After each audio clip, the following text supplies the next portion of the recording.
We're going to show you some tips and techniques using realistic water and water effects. I'm here with Matt today. Matt, how you doing? Good. And Matt's going to be the one showing us how to do these tips and techniques. So Matt, whenever you're ready, take it away. Okay, Trevor, what we're going to do is we're going to go ahead and work on some of our, laying down some water here in our river. We got a pond. We're going to make a little swampy area here, okay?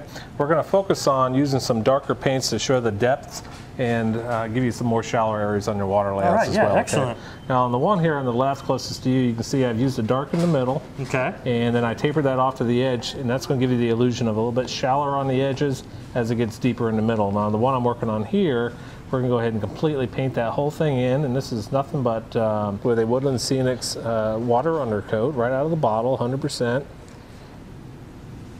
And that'll give the illusion of a nice deep marsh once it's complete, okay? All right, you can automatically tell that that dark paint makes it look like it's deep. Just seems like it's kind of falling off there. That looks good. Absolutely. Now another little tip for you is go ahead and run a little bead of glue around the outside edges of these. Okay. So when you add the water, it won't bleed into your layout. Okay, so it just kind of keeps that realistic water in there and keeps it from bleeding into your grass area. Absolutely. Excellent. Okay, now in the river, we've already gone ahead and used that painting technique as well. It's going to give you some variations in depth. I'm going to go ahead and add my realistic water. Go ahead and add a thin coat to that. You can layer it up if you like, but this is going to be about 1/8 of an inch thick. Spread that out to the outside edges. And again, that glue is going to keep that from bleeding out. And it's a little bit foggy now, but if you let that dry for 24 hours, you're going to have a nice clear layout in the morning, okay? And then you can go ahead and add some effects after that. See how simple that was? That was nice and easy. That's how I like to keep it. Good, let's move on. On this next layout, it's the same layout, but we went ahead and let it dry overnight, okay? It's a nice glossy look. Looks like wet really to the good. touch, doesn't it? Okay. Now this one here, we're going to go ahead and add some features to it. We're going to go ahead and put a ripple in there. All okay? right. Now how you make a ripple is you use the same realistic water, put it in a little squeeze bottle. All right. Go ahead and squeeze out some puddles, just like I've done here. All right. Let them thin out, and then go ahead and dry those for 24 hours. And then on top of that, you can go ahead and add some swirling effect to it. And then again, let that dry completely before scraping that off and adding it to your layout. This one here is completely dry. Put a little bit of realistic water on the back of that. Don't get too crazy. Go ahead and add that to your layout. All right. You can see immediately it bonds to it. That realistic water makes it bond to the realistic water you've already poured down, right? And bonds to it. It helps all the air get out from underneath it as well. Okay. All right. Excellent. Nice and easy. As that dries, it'll just look like it's a ripple in your layout here.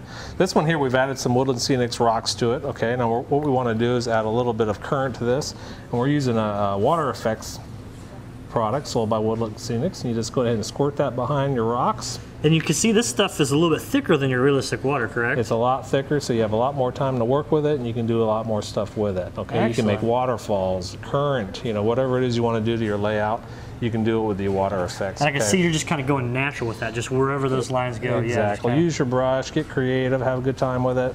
And this will dry completely clear just like your realistic water will, Trevor, but feel free to add a little bit of white paint to that. Maybe there's a second time around, you put a little white paint in that, and you can put some foam or wherever you want to put some splashes around your rocks. That'll be a good product to do that with. This is nice. It's kind of just creating that movement of water through those rocks. Exactly. So let's move on down and look at the final product. Okay, now this pond here, you can see it goes from a nice deeper area up to where it's all dried out on the edge. We went ahead and landscaped it appropriately for that. This one's a nice deeper, wetter, marshy area. Here's your ripples we talked about. Okay, we went ahead and landscaped that with a lot of green, a lot of lush vegetation that kind of matches the area, okay? Now the final one here is our river, and you can see how that worked out. Looks really good. I did go back over it, add a little bit of paint to that, mixed it with my water effects to give it a lot more texture to it. Now the final step here on this rock here that we made, I want to have a little bit of water seepage out of that, so I'm just going to highlight some of these cracks here. And this is just nothing but Woodland Scenics diluted black paint with water. And we just put a little bit of black in there, and that's going to help just highlight some of those areas, okay? And then the last step would be to use that same realistic water and just let that drizzle right on down your rocks. And then in the morning, that'll be nice and shiny and nice and wet, just like a seeping rock would be, okay? All right. And we'll go ahead and cap that all off with realistic trees.